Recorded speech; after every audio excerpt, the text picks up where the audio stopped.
मेरा नाम धाम सिंह जोधा है, गांव फलसून, जिला जैसलमेर है। क्या हुआ आपके साथ में? आपके आँख का एक तो हल्का सा कोई ऑपरेशन होना था, अब ये स्थिति है कि एक आँख से दिख भी नहीं रहा है और दूसरी आँख में जिंदगी भर के लिए दवाई डालनी पड़ रही है। सर, मैं सबसे पहले एजीआई हॉस्पिटल गया था मेरा चश्मा बनाने के लिए, लेकिन उन्होंने चेकअप करने के बाद बताया कि आपका रेटिना डीअटैचमेंट है, उसके लिए हम ऑपरेट करेंगे। दो ऑप्शन में होते हैं रेटिना में, गैस भी डाल सकते हैं, ऑयल भी डाल सकते हैं।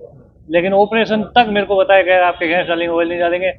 लेकिन ऑपरेशन के दौरान मेरे ऑयल डाला गया, क्योंकि ऑयल वापस निकालना पड़ता था, एक प्रोसीजर और मिल जाए, गैस ऑब्जर्व हो जाती है अपने आप नसों के अंदर।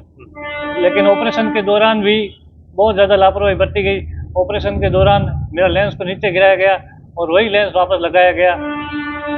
और फिर जब आपका विजन बिल्कुल खत्म हो गया, फिर आपने क्या क्या रवैया? उसमें ऑपरेशन के बाद तो विजन बिल्कुल जीरो हो गया, लेकिन उन्होंने बताया कि ऑयल के कारण भी थोड़े दिन हो सकता है, कि ऑयल के कारण विजन हो सकता है ऐसा, लेकिन जब ऑयल निकालेंगे तब आपका विजन हो जाएगा बराबर। इस तरह से गुमराह किया गया और ऑपरेशन के 5 दिन बाद ही दवाइयाँ स्टार्ट कर दी, दोनों टाइम, दोनों आंखों में। जिसमें ऑपरेशन किया उसमें तो दवाई डाली जो डाली, जिसमें ऑपरेशन नहीं किया उसमें भी 5 दिन बाद दवाइयाँ स्टार्ट कर दी, जो कि सोची समझी साजिश के तहत ही होता है। आपने शिकायत दर्ज नहीं करवाया था? शिकायत शुरू में तो मैंने मेरी तरफ से कोशिश की, हाँ। उसके बाद लीगल नोटिस के थ्रू भी कोशिश करी, एफआईआर दर्ज कराने की भी कोशिश करी, लेकिन एफआईआर दर्ज भी नहीं हुई। कारण क्या उसमें क्या लगता है? कारण उन्होंने जैसे कि मेरे को बताया पुलिस वालों ने कि हम डॉक्टर या हॉस्पिटल के खिलाफ एफआईआर दर्ज नहीं कर सकते। कंज्यूमर कोर्ट गए आप? कंज्यूमर कोर्ट में मैंने लीगल नोटिस भिजवाया, लेकिन फाइल उसकी भी लगा रखी है। अभी क्या स्थिति दोनों आपको? अभी दोनों स्थिति ये है कि एक में तो बिल्कुल डैमेज हो गई और दूसरी में अभी दवाई डालनी पड़ती है,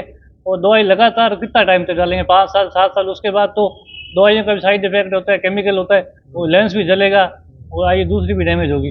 आप क्या करते हैं? और मैं अभी सीयूच पद पे कार्यरत हूँ, कम्युनिटी हेल्थ ऑफिसर। अच्छा, तो दिक्कत होती है ना, बहुत दिक्कत हुई कहाँ से? अभी तो दिक्कत होती है, हाँ। दर्द भी होता है, दवाई डालनी पड़ती है, और तो क्या करें, जिंदगी जीना है तो चाहते क्या है आप? जब तक निष्पक्ष जांच नहीं होती, क्योंकि जैसे सीएमएचओ के थ्रू भी जांच कमेटी बैठा के करवाने की कोशिश करी, जेडी के थ्रू भी करी, लेकिन चूंकि हॉस्पिटल एक एमएलए के परिवार का है, तो जांच वो अपने नहीं होने दे रहा है। कौन कौन है हमारे? मालिक मैं बता नहीं सकता, क्योंकि कुछ बाउंड्री है मेरी भी। ठीक है, आप क्या चाहते हैं, न्याय चाहते हैं? निष्पक्ष जांच हो, और बहुत सारों को पेशेंट के साथ ऐसे हो रहा है, एक का नहीं हो रहा है। जब तक निष्पक्ष जांच नहीं होगी, पूरे बार नहीं आएगा, तब तक कुछ भी क्लियर नहीं हो पाएगा। कितों के साथ ऐसे हुई, कितों के नहीं। कितने पैसे ले लिए गए आपसे? पैसे सर 2509 तो चिरंजीवी में है, और 15,080 रुपये मेरे से लिए, बाकी दवाइयों के अलग है जो है। तो नीचे गिराया गया और वही लेंस वापस लगाया गया।